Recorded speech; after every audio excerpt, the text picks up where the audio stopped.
I know a lot of girls who are in a state of slavery. These are daughters-in-law who come into their husband's family and live with the husband's mother, brothers, sisters, and grandparents. They are called kalinkas in Kazakhstan and Tajikistan, Mayari in Korea, and Urksafai in China. Kilin has many demands, and everything must be met at the highest level. If you try to create a portrait of a traditional Kilin, she would look like this: a young woman, 18 to 25 years old, who has just gotten married. After the wedding, according to tradition, she must move in with her husband, or more precisely, into his parents' house. She is the youngest woman in the family, meaning she is a newcomer, so she is assigned the lowest rung in the entire hierarchy. The Klinka must wear a headscarf, and for everyday wear, most choose a robe. Her responsibilities include cleaning, cooking, laundry, and looking after her children and the family's children. She is required to rise before everyone else, pour tea, and prepare breakfast. She is also responsible for caring for her parents-in-law. She must care for them, look after them, and unquestioningly fulfill their requests. Getting guests is also part of her duties. There are also demands on her character: submission and respect. A young daughter-in-law has no right to argue with her elders, even if they treat her unfairly. Many Turkic peoples also have a tradition called Salam Salu, when the Kalinka must perform a traditional bow every morning or when meeting her husband's parents. Her behavior should be restrained, without loud voices or laughter. After all, she is now also responsible for the family's reputation and image. This applies both to her parents and to her own young family. Incidentally, if stereotypes are to be believed, not all Kalinkas are the same. For example, southern and northern daughters-in-law are very different. While southern daughters-in-law adhere to the unspoken code of the Klinka almost 100%, striving to be perfect. For many northern daughters-in-law, this way of life is incomprehensible and alien. Southern daughters-in-law are the most conservative. Klinka daughters-in-law talk about their difficult lives, daily responsibilities, complain of fatigue, or, on the contrary, proudly show how they cope with this role. One of the girls says that every day she gets up at dawn, sweeps the yard, cleans the house, and cooks. Another sweeps not only the yard but also the area around the house. A third washes the paving stones with a mop, and a fourth washes the paving stones but with a brush. Many people are in genuine culture shock. It all smacks of mockery. It's the street, everyone wears shoes there, and here you also have to scrub with a brush. If I had such responsibilities, I wouldn't have gotten married. Here's another girl talking about the rules in ultra-cultural families. Sometimes her words give the impression that the daughter-in-law is not a person at all. For example, according to her, Kalinkas are not allowed to taste food while it is being cooked because it is believed that doing so will contaminate the food. There are prohibitions for daughters-in-law in Central Asia that will shock you. You can't taste food while cooking, especially when visiting someone or in front of your mother-in-law. It's considered contaminating. Everything is done by eye, and only elders are allowed to taste it. It's forbidden to complain about being tired after cooking. Even if you've been cooking pilaf and flatbread for 5 hours, saying, "I'm tired," is considered disrespectful. The answer will be, you are the daughter-in-law, which means you are obliged. In fact, the difficult life of Kilinak, as it seems to modern daughters-in-law, is the reason for living with the husband's parents. After all, it's not a matter of tradition, but of mothers-in-law. The same problem exists in many cultures. There's even a saying about it: there can't be two housewives in one kitchen. I found a huge discussion of this topic on one of the forums, and the overwhelming majority agree with this statement. It's better to have your own refrigerator and your own food. You're a separate family, you start living like you're in a communal apartment. I didn't even live a month, I ran away. It's impossible to cook anything without stress. My mother-in-law doesn't work and is constantly hanging around the kitchen. We buy groceries separately, and she immediately comes to see what you've bought. She sees some candy or anything in brightly colored packaging and immediately starts complaining that we're wasting money on nonsense. I want to be a housewife and do things my way. When we moved, I immediately felt the difference. No one bothers me, no one nagging, no one meddling in our affairs. Most modern Kalinki think the same. In fact, we must admit that stories of practically slave-like conditions do exist, especially in families where tradition takes precedence. But the most astonishing thing is that such conditions are created by women themselves for other women. After all, most people complain about their mothers-in-law, not their fathers-in-law. These mothers-in-law have likely experienced such relationships themselves. But for some reason they decided it was the right thing to do, and therefore they should treat their future daughter-in-law the same way. Their mindset is, I suffered. And you should too. It's about a wife's support and understanding of her son. Some mothers-in-law conveniently hide behind traditions, but in reality, they are genuinely envious, unreasonably embittered, and dissatisfied with their daughters-in-law. But even if they do everything as their mother-in-law wants or as the unspoken law of tradition dictates, they will find something to complain about. And here an open question arises. Are traditions really to blame for such a difficult life? Similar traditions existed in Slavic culture. But with the advent of the USSR, everything disappeared. Daughters-in-law who came to the family were also burdened with heavy work around the house. She looked after the cattle, carried water, stoked the stove, washed clothes and cooked. Even before the wedding, a potential daughter-in-law was rigorously tested to see what kind of housewife she was, how well she kneaded dough, spinned, and washed. And the mother-in-law remained the main figure. She could either support or oppress her daughter-in-law, and yet a Slavic daughter-in-law had no right to contradict any of her elders. Therefore, young families sought to live separately. The same thing in Korea and China. Things are terrible there now, especially in the villages. Korean daughters-in-law, Myeoneri. A strict culture like that of the Kalinki in Kazakhstan also exists in other cultures, for example, in Korea. Their daughters-in-law are called Myeoneri. Tradition demanded that a daughter-in-law be completely and unconditionally obedient to her mother-in-law. Any manifestations of disrespect or disobedience were harshly suppressed. Disrespectful behavior toward one's mother-in-law was condemned by public opinion. So, the new daughter-in-law had no choice but to be submissive and obedient. But again, this still only happens in families where ultra-traditional customs are observed. Most modern daughters-in-law choose to live separately from their husband's parents, thereby solving the problem of serving their mother-in-law. These mothers-in-law lived like this their entire lives, and towards the end of their lives, they had the opportunity to turn the other way and bully their daughters-in-law. She'd been waiting for this all her life.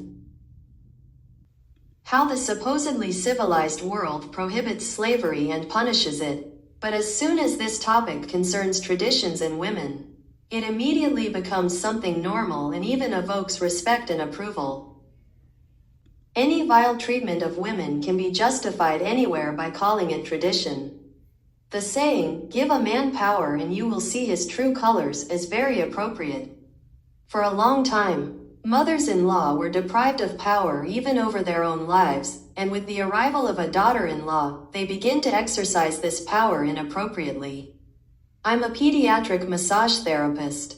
Young daughters-in-law come to me with their babies and pour out their hearts because they have no one else to complain to about their lives and their endless fatigue. I'm sometimes horrified by their stories and the cruelty of other, older women in the family. Unfortunately, this problem is still widespread. The worst thing is that girls in such situations, in addition to having to work a lot, like 7 people, can also be subjected to violence, either from their mother-in-law or husband. The role of the husband in such families is generally the most outrageous. It would seem that you married a girl, promising to take care of her and protect her, but in reality they seem to be choosing a slave for themselves. Hence all these, you need to take a daughter-in-law from the south, she must be modest, obedient, and so on. Of course, they need a function, not a person. Also, in conflicts between mother-in-law and daughter-in-law, the husband can often take his mother's side. The daughter-in-law is then left completely alone, without any support in someone else's family. I'm not even talking about the fact that while they have a Keelan toiling away at home, they can also get themselves a Tokal. Overall, I feel incredibly sorry for the girls who find themselves in this situation. It's good that they're making videos about it and highlighting the problem online. And what's even better is that they can make money from it and secure at least some financial independence and the opportunity to escape this slavery.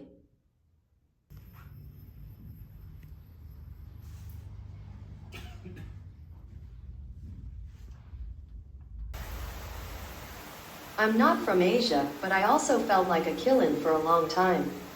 Besides, we weren't married, and as it turned out, he had no intention of marrying me. Even before I started living with his family, I immediately became a servant. The first couple of visits, you're a guest, but after that, I have to serve. Because you're a woman, I was only 16, but I had to serve them all. I had to be his wife and second mother, take care of him, please him, cook and serve him food on a plate. If he doesn't want to eat, I still put it on the table and gently coax him to eat. Be smarter, wiser, more responsible, don't conflict, forgive everything, etc. He's the man, he can't find, see, or cook anything himself. He was 7 years older than me. For his 3-year-old cousin, I am a nanny because I am a girl. Who else but me should look after the child? This little one wasn't raised at all and was spoiled beyond measure. He could easily hit people with a stick and laugh, destroy the entire house, and not even worry about being scolded. He didn't have the knowledge he should have at his age, he wasn't taught.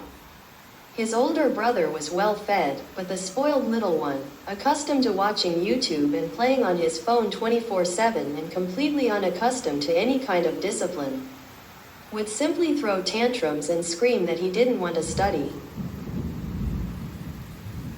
The boy's older brother would come over and scold and punish his cousin because he was the reason the little one was yelling and disturbing him while he lay on the couch watching TV. But they reproached me for not reading books with the little one and not teaching him. According to the aforementioned brother of the guy, I had to serve the whole house, wash dishes, cook, wipe dust everywhere, scrub everything, etc. Although he himself didn't even work and periodically even took things out of the house to the pawn shop.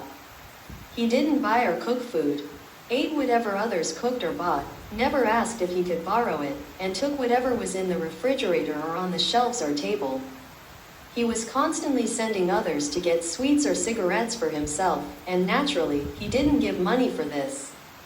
His daily life was literally sleep 12+ hours, eat, shit, smoke.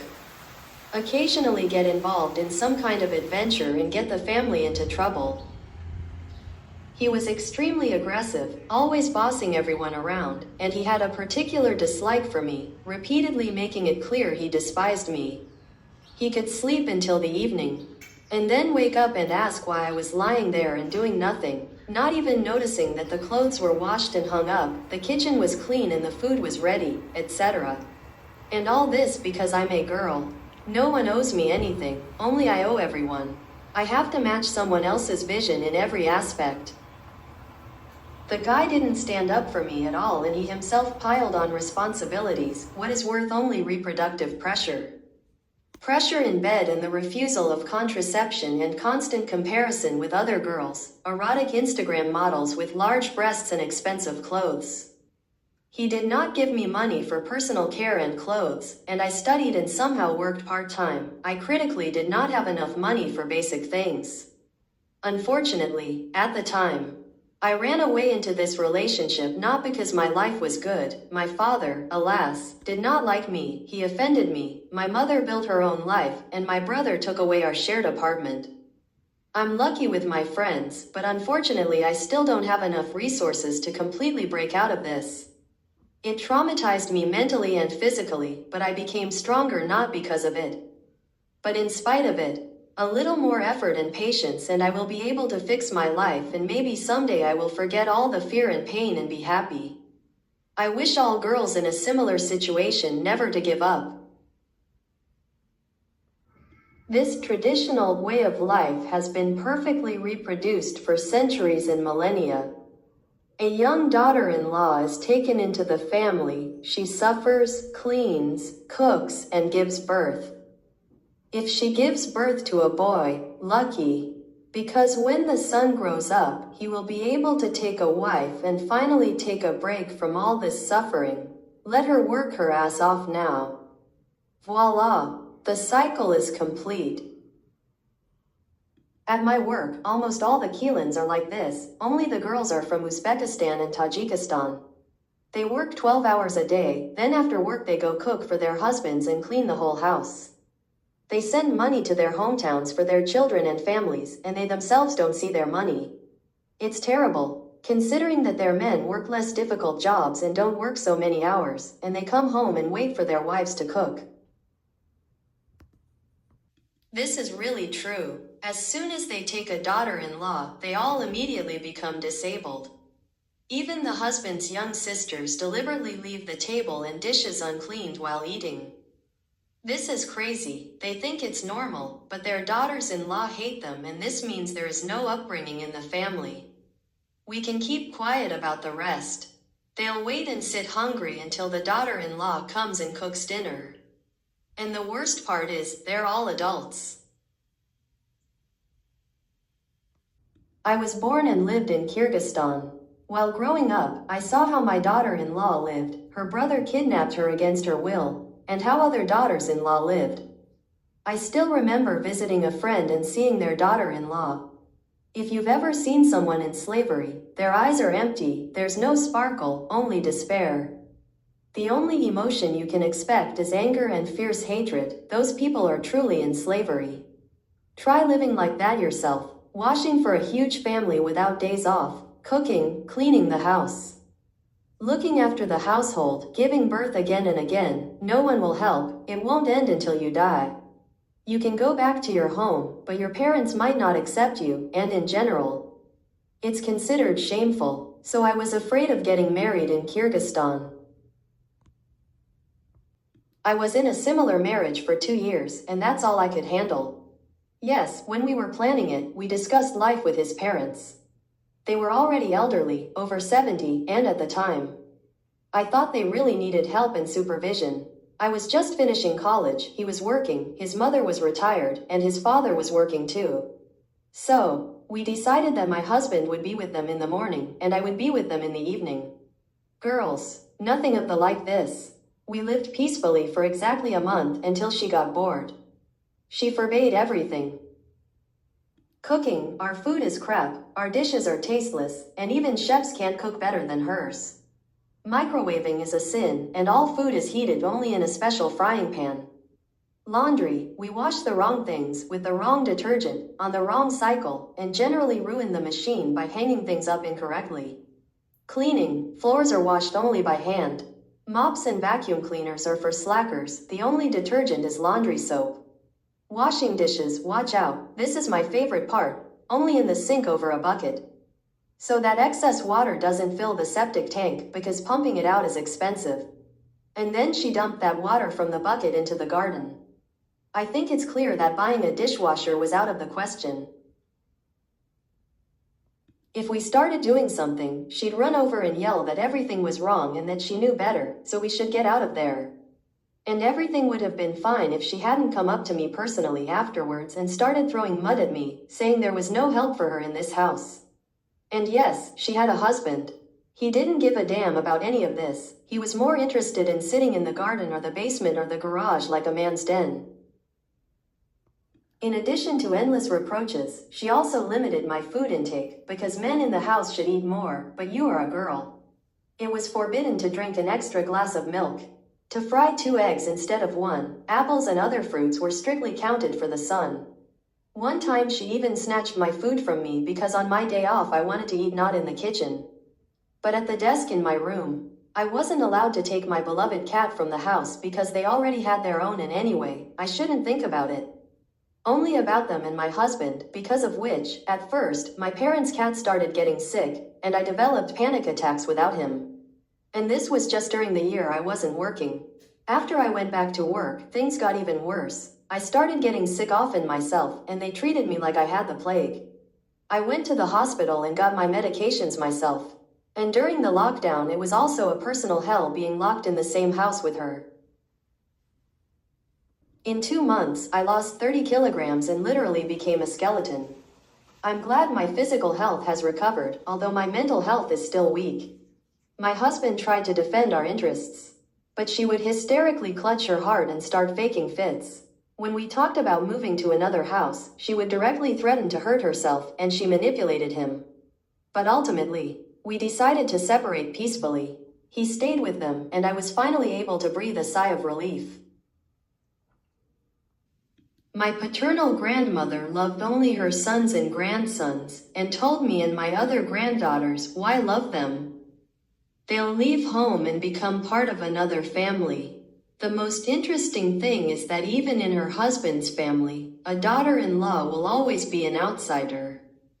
I'm probably getting off topic, but in many traditional families, girls are first trained to be servants to their own family, and then to their husband's family. I am also interested in the position of the daughter-in-law's parents. I have daughters growing up too. Can I really calmly watch my daughter be enslaved? I was a Keelan. It's terrifying to remember. The worst part is that it's because of the programming of my upbringing. You live and endure it. I now live in Europe and will never go back. I have 3 daughters. I'm so glad I was able to give them the happiness of living a normal, happy life. The worst part of this story is that it's women who abuse women. In Tajikistan, marriage into a traditional family is often a real challenge for a woman. I was married for only 9 months, but during that time I experienced violence, humiliation, and a complete lack of self-respect. My husband and his family abused me. He would raise his hand, cheat on me, come home drunk or late at night, and constantly say he missed his ex. His parents demanded that I sit next to them, give them massages, and wash their clothes and other items by hand, even without gloves. They could buy themselves expensive gifts and clothes, but they refused to buy a washing machine. The house we lived in was half finished. Water dripped from my room directly onto my head. There was no kitchen, and we had to wash dishes in the winter under snow and cold water. The refrigerator broke down, food spoiled, and I cooked by carrying water in 5-liter bottles. Living there was hard not only physically but also mentally. His sisters, brother, and children were always in the house, and I had to look after them too. I performed the duties of a servant, but in return I received only criticism and beatings. Even his mother said I should at least be grateful that he came home at all. And they even treated me to get pregnant, not taking into account that their son had been cheating on me for a long time and wasn't living with me as a husband. In the end, I left after another beating. 2 years have passed since then, and I still haven't started a new relationship. The nightmare I lived through was enough to last me a lifetime. Sometimes I remember it and get scared. After all, I once sincerely dreamed of having children with him and believed he could love me. I'm not a daughter-in-law, but I'm from the Caucasus. I'm grateful that I even have a job, which I worked hard to achieve. My parents are strict, they pushed me hard to study. Now at least no one bothers me with marriage because I have a job. Only distant relatives who love to gossip still expect something from me. But thankfully I don't live there anymore. It's fucking awful when, on top of work, you're also saddled with a ton of responsibilities looking after disabled people, and in our case, those were all males. Because that's how it's done. Because men work. Not everyone worked like that. I've had a feeling of injustice since birth, because guys were always given the best and more because they needed more for energy. But this mythical energy was never put to good use. My brothers just spent their time lounging on the couch, forgive me. When I was young, I dated a guy from Uzbekistan. At first, he seemed very respectable, like a thoroughly modern man with modern views. But when the relationship became more serious, his Eastern tendencies began to emerge. You must tidy up mom's closet. Go get Dad's shaving kit. I need to eat in half an hour. Go get it done. And all of this in a commanding tone, as if I owed him something. I hinted a couple of times that I wasn't coming to his place to work around the house. After I told him that his apartment was in a terrible state and that if I was going to be in a relationship with him it needed to be thoroughly cleaned, I told him and his family to get lost. This is a problem throughout the East, and not only there. All public relations are regulated by law, while family relations remain stuck in the Middle Ages. Our girls face this when they marry Caucasian men. They date modern guys in jackets, ties, and glasses who work as programmers in IT companies. And at home they demand that their feet be washed before bed, just like in the Middle Ages, and that's where all these beatings and humiliations arise. I'm Uzbek and the Keelan of a large family. There are 19 of us under one roof. We share one refrigerator, one freezer, one washing machine, 2 gas stoves, 1 bathtub, and 1 toilet. It's as if I live in a communal apartment and not at home. I can't even go to the store without my husband's parents' permission. The chores around the house never end, as if I work 7 days a week and without a break. Cooking, laundry, and cleaning never end. Even though there are 3 Keelans at home, chores always seem to be piling up out of nowhere. I no longer understand the meaning of my life. I don't remember my age or birthday. I want to run away somewhere quiet and deserted. My cousin lives in such a family. She was married off at 22, which is considered late and unsaleable. Moreover, this guy deceived her into meeting him through her friend. An unmarried girl is not allowed to be with a man in public. Because of this, my sister's mother immediately agreed when his parents came to ask for her hand in marriage. My sister cried for 3 months before the wedding, but she was afraid to share her grief with anyone and remained silent in public. As a result, she has been living in her mother-in-law's house for several years now, where she cleans after everyone, cooks, works in the fields, and raises the children. They took away her phone right after the wedding and I can only contact her when she is allowed to visit her mother. The mother-in-law takes all the children's money and manages it herself. My sister is not allowed to go to work. She is not allowed to see her friends. She has already lost contact with them. She is only allowed into the city to visit the doctor. Accompanied by her husband, I haven't been back home for over 12 years, and when I returned, I didn't recognize my sister from a gentle, smiling girl. She became incredibly tired and depressed and doesn't smile anymore. She gets sick very often. I'm sure she's depressed, and her illnesses are partly due to stress. She suffered postpartum depression, but no one cared. I can't get her out of it because everyone knows everyone there, and she doesn't want to deal with the consequences herself. She's afraid they'll take her children away. Maybe if her father were alive, he could help.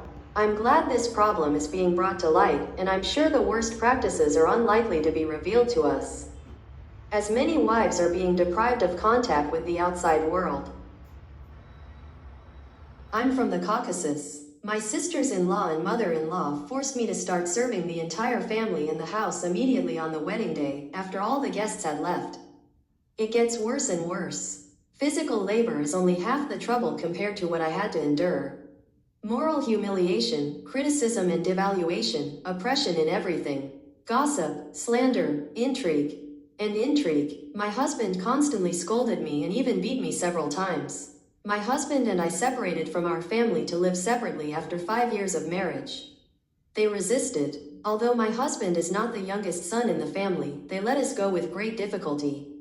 After that, nothing changed. Now my husband did everything to force me out of the house. He often repeated this phrase, "Do you think that because you live separately from my family, you are now free?" I would give a lot to turn back time. For all the blessings of this world, I would not agree to go through all this horror again.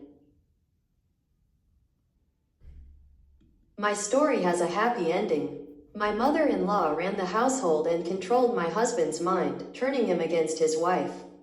She set a schedule. You get up at 7 and can't sleep until your husband comes home. My husband cheated, coming home late, sometimes in the early morning. You can't oversleep. You have to feed the cattle and make breakfast. You can't visit family, you can't talk about your life, you can't complain. My phone was taken away immediately after the wedding. They followed me, monitoring my every move. My mother-in-law tried to beat me, slandered me to blame me. My husband treated me badly. In the end, she ran away in a terrible state. It took a long time to recover. I didn't trust anyone. I started smiling about a year later. I married a good man. My husband cooks, washes, irons, works, helps with everything, makes things, loves, cares for me, provides. If you want, you can work. If you don't, you can stay at home. I just keep the house tidy and clean. I feel good. I'll wash the floors, dust, clean the cabinets. If I want to rest, I rest. I have time for the children, for my husband. There's order, peace, and joy at home. My husband is confident, bold, and courageous, but gentle, affectionate, and kind within the family. He tries to shield me from my mother, but she treats me well. We live separately. Sometimes we visit her, sometimes she visits us. Girls, if your marriage is bad, run. It's not true that you'll be alone. There is a God in heaven who will send a kind man to a woman who has suffered. At first, yes, I started with nothing. No place to live, no job, no money, not even my own things, clothes or shoes. Just what I had on. I got back on my feet, earned money for several years, and saved. I did it and you can too. I hope I gave you some encouragement. Anyone who served in the army will immediately recognize the similarities with hazing. The motto there was simply, "We've been bullied, and now we're going to let loose." Whether it's with the girls or the army, the goal is the same, to break the will to resist and turn people into soulless tools. It's an ancient, mammoth-like feudal way of life and thinking, heavily woven with religion, ritual, and superstition.